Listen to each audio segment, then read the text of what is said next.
پھر اس کے بعد جو صورتیں آپ کو یاد ہو وہ صورت آپ پڑھ لیجئے. میں ایک صورت آپ کو پڑھ کے سنا رہا ہوں. بسم اللہ الرحمن الرحیم. تبت یدا ابی لہب وتب ما اغنى عنہ مالہ وما کسب سيصلى نارا ذات لهب وامرأته حمالة الحطب في جيدها حبل من مسد. اللہ اکبر کہتے ہوئے رکوع میں چلے جائیے. رکوع کی جو تسبیح ہے بہت سارے لوگ اس میں غلطیاں کرتے ہیں. ہماری اسلامی بہنیں اور اسلامی بھائی کئی لوگوں سے سنا ہے میں نے غلطیاں کرتے ہیں. اس کی بھی اصلاح کر لیجئے, درست کر لیجئے. کیا پڑھنا ہے؟ سبحان ربی العظیم. کیا پڑھنا ہے؟ سبحان ربی العظیم پڑھنا ہے. ٹھیک ہے. بہت سارے لوگ یہاں پہ جو پڑھتے ہیں ایسے پڑھتے ہیں سبحان ربی العظیم, سبحان ربی پڑھتے ہیں, ربی یل ہے. کیا پڑھتے ہیں؟ ربی اور ہے کیا؟ ربی یل. عظیم ہے. اور بہت سارے لوگ پڑھتے ہیں عجیم, جیم سے پڑھ دیتے ہیں, کئی زے سے پڑھ دیتے ہیں, عظیم ایسے کہتے ہیں. نہیں, عظیم زوئی سے پڑھنا ہے. ٹھیک ہے. کیا؟ سبحان ربی العظیم 3 بار. پھر سمیع اللہ لمن حمدہ کہتے ہوئے کھڑے ہو جائیے. پھر ربنا لک الحمد کہیے. پھر اللہ اکبر کہتے ہوئے سجدے میں جائیے. سجدے کی جو تسبیح ہے وہ بھی سن لیجئے. سبحان ربی الاعلی, سبحان ربی الاعلی. ٹھیک ہے. سبحان ربی الاعلی, سبحان ربی الاعلی نہیں, سبحان ربی الاعلی. یل بولنا ہے. ٹھیک ہے. ربی الاعلی نہیں, ربی الاعلی. ٹھیک ہے. پھر اس کے بعد دوسری رکعت کے لیے کھڑے ہو جائیے. اب یہاں پہ اعوذ باللہ نہیں پڑھنا آپ کو, بلکہ بسم اللہ الرحمن الرحیم پڑھ کر کے سورہ فاتحہ شروع کر دیجئے. کیسے؟ بسم اللہ الرحمن الرحیم. الحمد للہ رب العالمین الرحمن الرحیم مالک یوم الدین ایاک نعبد و ایاک نستعین اہدنا الصراط المستقیم صراط الذین انعمت علیہم غیر المغضوب علیہم ولا الضالین. آمین. بسم اللہ الرحمن الرحیم. قل هو اللہ احد اللہ الصمد لم یلد ولم یولد ولم یکن له کفوا احد. پھر اللہ اکبر کہتے ہوئے رکوع میں چلے جائیے. رکوع کی جو تسبیح میں نے بتائی ہے اسی طریقے سے پڑھیے گا. سجدے کی تسبیح جس طریقے سے میں نے بتائی ہے اسی طریقے سے آپ کو پڑھنا ہے. پھر آپ بیٹھ جائیے قاعدے میں, ہے نا, تشہد میں بیٹھنا ہے, تشہد پڑھنا ہے. التحیات کس طریقے سے پڑھیں گے سن لیجئے. التحیات للہ والصلوات والطیبات والسلام علیک ایہا النبی ورحمۃ اللہ وبرکاتہ. السلام علینا وعلی عباد اللہ الصالحین.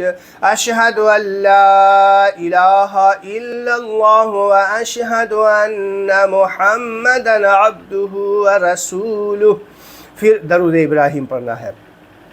اللہم صل علی محمد وعلی آل محمد كما صلیت علی ابراہیم وعلی آل ابراہیم انکا حمید مجید.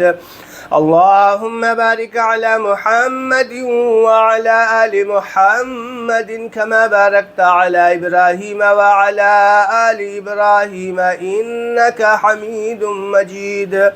پھر اس کے بعد جو ہے دعائے معصورہ آپ کو پڑھنا ہے. جو دعائے معصورہ آپ کو یاد ہو وہ آپ پڑھ لیجئے گا. ٹھیک ہے. دعائے معصورہ یاد نہیں ہے تو ربنا آتینا فی الدنیا پڑھ لیجئے گا, نہیں تو دعائے معصورہ آپ ضرور یاد کیجئے گا. دعائے معصورہ پڑھ کے آپ سلام پھیر دیجئے گا دائیں بائیں, اور پھر اس کے بعد رب کی بارگاہ میں اپنی حاجتیں, اپنی مرادیں, اپنی پریشانیاں پیش کیجئے گا. انشاءاللہ آپ دیکھیے گا اللہ کی بارگاہ میں جو بھی اس نماز کو پڑھنے کے بعد حاجتیں مرادیں پیش کی جاتی ہیں, اپنے گناہوں سے معافی مانگ کر کے رب کی بارگاہ میں اپنی حاجتیں پیش کرنا، دعائیں کرنا، انشاءاللہ اللہ تعالیٰ آپ کی تمام پریشانیوں کو دور بھی فرما دے گا۔ تو میں نے آپ کو جیسے بتایا تھا کہ اس کی ایک حدیث مبارکہ ہے، اس کے فضیلت کے تعلق سے وہ آپ سن لیجئے۔ حدیث پاک میں آتا ہے کہ حضرت عثمان بن حنیف رضی اللہ تعالی عنہ سے روایت ہے، ایک نابینا شخص نبی پاک صلی اللہ علیہ وسلم کی بارگاہ اقدس میں حاضر ہوا اور عرض کرنے لگا، یا رسول اللہ صلی اللہ علیہ وسلم، میرے لیے دعا فرما دیجئے رب کی بارگاہ میں کہ اللہ تعالیٰ مجھے آنکھ لوٹا دے، میری آنکھ کی روشنی لوٹا دے۔ اللہ کے رسول صلی اللہ علیہ وسلم نے فرمایا کہ اے صحابی، اگر تم چاہتے ہو تو میں دعا کر دیتا ہوں، لیکن اگر چاہو تو اسی طریقے سے رہنے دو اور یہ تمہارے لیے زیادہ بہتر ہے۔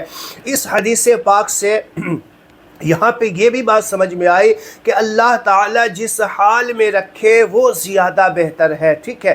دعا بے شک تقدیر کو بدل دیتی ہے، لیکن اللہ کی رضا میں راضی رہنا یہ اعلیٰ درجے کا ایمان ہے، اعلیٰ درجے کا صبر ہوا کرتا ہے۔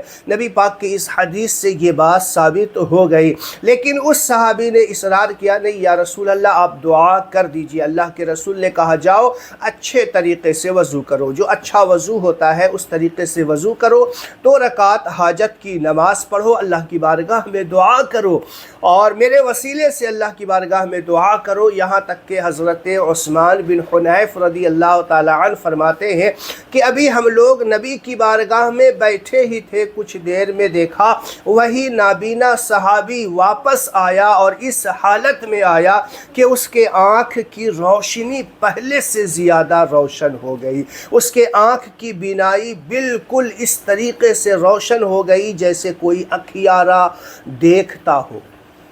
تو پتہ چلا کہ یہ نماز کتنی پاورفل ہے۔ میں نے پہلے ہی بتایا تھا کہ ادھر ادھر ہمیں جانے کی ضرورت ہی نہیں ہے، جبکہ ہمارا خالق و مالک ہمارے شہرک سے زیادہ قریب ہے۔ ہم رب کی طرف رجوع کریں نا، دوسروں کی طرف جانے کی ضرورت کیا ہے۔ ویڈیو اچھا لگا ہو تو اسے ضرور جو ہے لائک اور شیئر ضرور کرنا، ہر مسلمان تک پہنچانا یہ آپ کی ذمہ داری ہے۔ صدقہ جاریہ سمجھ کے شیئر کریں۔ چینل پہ نئے ہیں تو ہمارے چینل کو سبسکرائب ضرور کریں۔ السلام علیکم ورحمۃ اللہ وبرکاتہ۔